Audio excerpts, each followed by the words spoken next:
PSG Fan TV, bonsoir à tous, bonsoir Iliane. Bonsoir.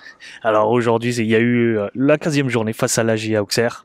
5-0, ça a été une prestation plutôt bien contrôlée et maîtrisée par nos Parisiens. Je sais que tu es plutôt critique et là, cette fois-ci, est-ce que tu as passé une bonne après-midi? Franchement, une bonne après-midi, ouais. Une bonne après-midi. Un match assez plaisant à regarder. On a mis du temps un petit peu quand même. On a commencé très fort.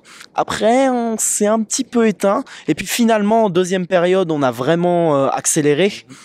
Et dédicace à Hugo Ekitike qui a marqué son premier but sous les couleurs parisiennes. J'attendais ce moment depuis longtemps. Okay. J'espère que ça va le libérer pour la suite. J'espère qu'il va nous faire de plus en plus de belles prestations, qu'il aura de plus en plus de temps de jeu également parce qu'il va beaucoup jouer après la Coupe du Monde, je pense. Donc non, franchement, un match très agréable aujourd'hui. Alors tu dis que ça a été plutôt difficile en première mi-temps. À ton avis, c'est dû à quoi? Je pense qu'au début, on a mis beaucoup d'intensité. On a un peu laissé Auxerre revenir dans le match un petit peu. On n'a pas beaucoup concédé d'occasion, mais on leur laissait un peu plus le ballon. Donc c'était On parle d'un bloc bas. Est-ce que tu l'as constaté aussi de leur part, hein? Ils ont joué effectivement avec un bloc assez bas. Ils étaient venus avec une composition à 5 défenseurs, donc ils étaient clairement venus pour poser une grosse défense. Nous, on a joué très haut. On a eu un peu de mal à forcer le verrou. Après, en deuxième période, le fait de marquer ce deuxième but assez rapidement au retour des vestiaires, ça nous a permis de nous libérer un peu plus. Derrière, je pense qu'ils ont un peu plus craqué en face. Et du coup, ça a fait qu'on a pu dérouler tranquillement notre jeu. Alors, on sait que pratiquement tous les joueurs, on peut en être satisfait aujourd'hui. Mais est-ce que si tu dois en ressortir un, lequel tu verrais le plus?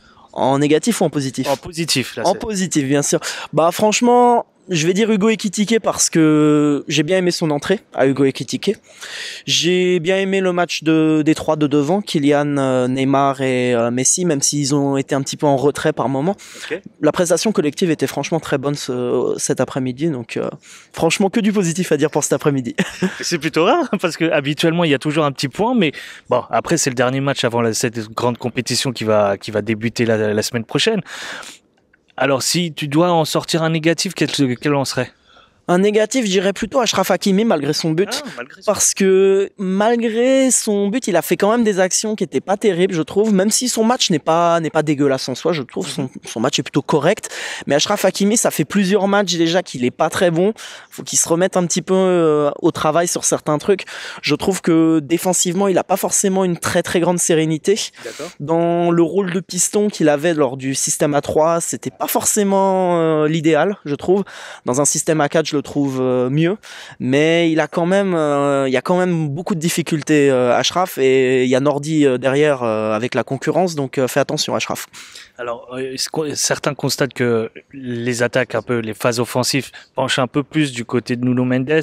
Tu cites un petit peu Achraf Hakimi qui est en difficulté, ou voire un peu en moins par rapport à son compère Nuno Mendes. Est-ce que tu le constates aussi que les phases offensives viennent plus côté Nuno Mendes? Là, cet après-midi, ça en était la preuve. Nuno Mendes était tout le temps devant, sans arrêt à solliciter des actions avec Neymar, avec Messi ou avec Mbappé. C'est lui vraiment qui a orchestré notre attaque devant. C'est lui qui apporte le danger devant.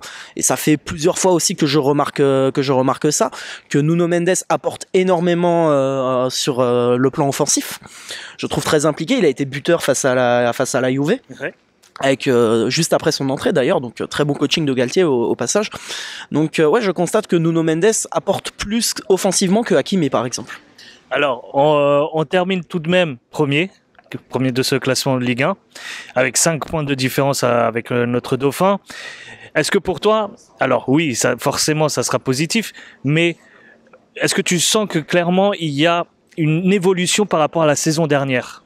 Il y a pas photo, il y a une évolution par rapport à la saison dernière. La saison dernière, clairement, on gagnait nos matchs quand on les gagnait sur des buts à la 90+6. Je me rappelle de ce but d'Hakimi contre Metz la saison passée où tout le monde exultait.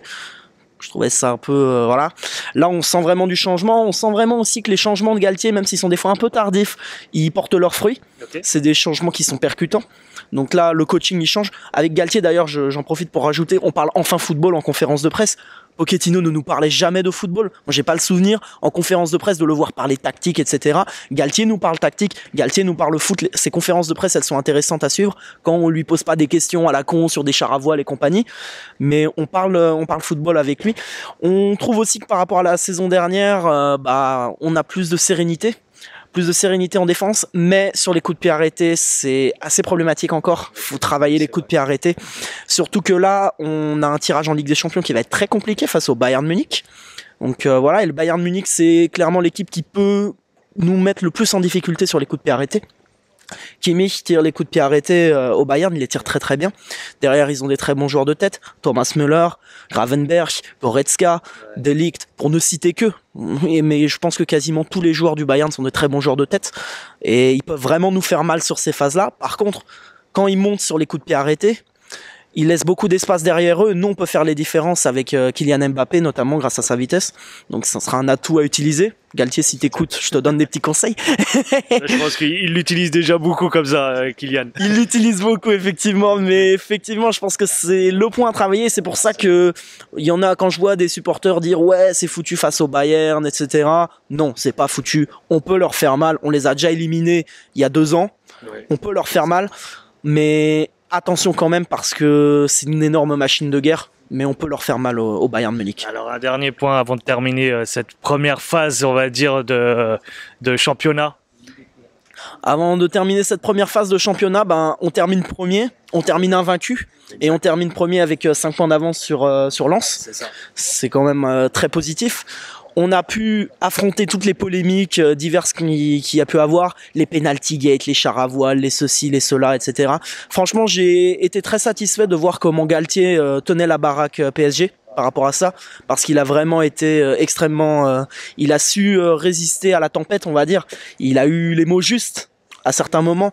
Il a su réorienter aussi les journalistes en leur disant bon, maintenant vous arrêtez de me poser des questions à la noix qui n'ont rien à voir avec le football et on parle football. Et ça m'a fait vraiment plaisir de la part du coach du Paris Saint-Germain. Ça marche. Je te remercie encore, Ilian. Bonne soirée et bonne Coupe du Monde à tous.